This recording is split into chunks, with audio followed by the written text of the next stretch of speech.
Elvis Strazdiņš sociālajos mēdījos jau gadiem ilgi pazīstams kā blogeris, kurš atmasko dažādu krāpnieku metodus un māca cilvēkiem sevi pasargāt.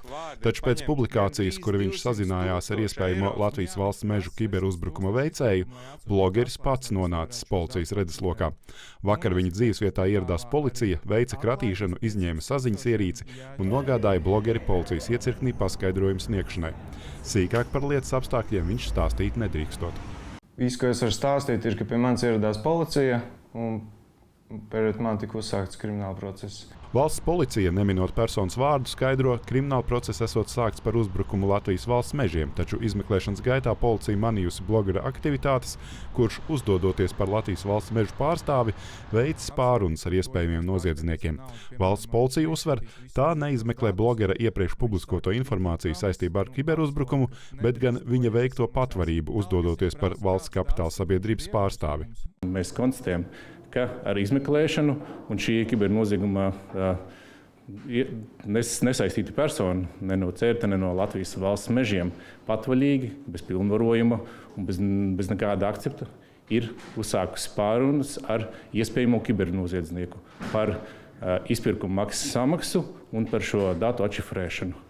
No policijas paziņojuma noprotams, Strazdiņš tiek vainots pēc Krimināla likuma 279. panta 1. daļas par patvarību, proti par kādas darbības izdarīšanu patvaļīgi, apejot normatīvajā aktā noteikto kārtību, ja šīs darbības tiesiskumu apstrīd valsts iestāde un ja šīs darbības rezultātā radīts būtisks kaitējums.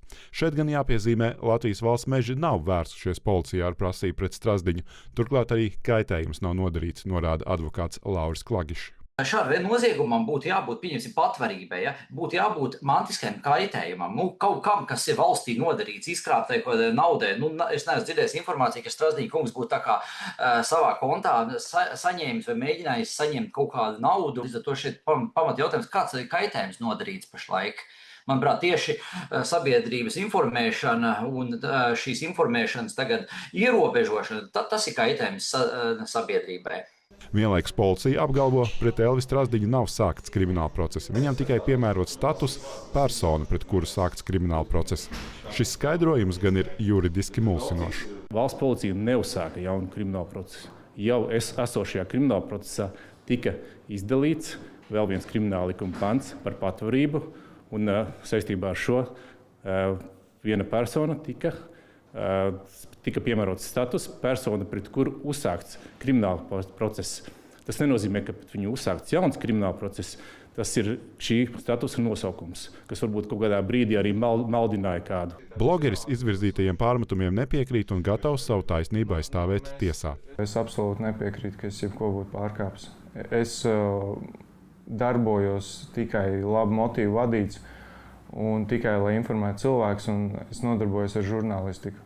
Un, principā, šajā gadījumā tiek kratīts un tiek sodīts žurnālists. Šī gadījumā šī persona nav žurnālists. Mēs saprotam, ka ir izmeklējušie žurnālisti, kuriem ir kaut kādas pilnvaras, ko viņi var veikt. Bet šī persona, kurā tikai piemērots procesālais status, viņa nav žurnālists. Kiberdrošības eksperti norāda, ka savā profesionālajā darbā neizmanto tādas metodas kā blogeris, taču arī policijas reakciju uzskata par pārmērīgu. Es personīgi un mans uzņēmums, mēs esam risinājuši kiberincidentus klientu vārdā. Klienti mums ir pilnvarojuši ar līgumiem darboties, sazināties, un mēs tik un tā katru tādu lielu pavērsienu, katru lielu izspēles soli saskaņojam ar klientu valdes locekli vai vadītāju. Ir sajūta, ka policija māca vicināties tikai ar cirvi, un viņa to darīja arī tad, kad jālieto skalpelis.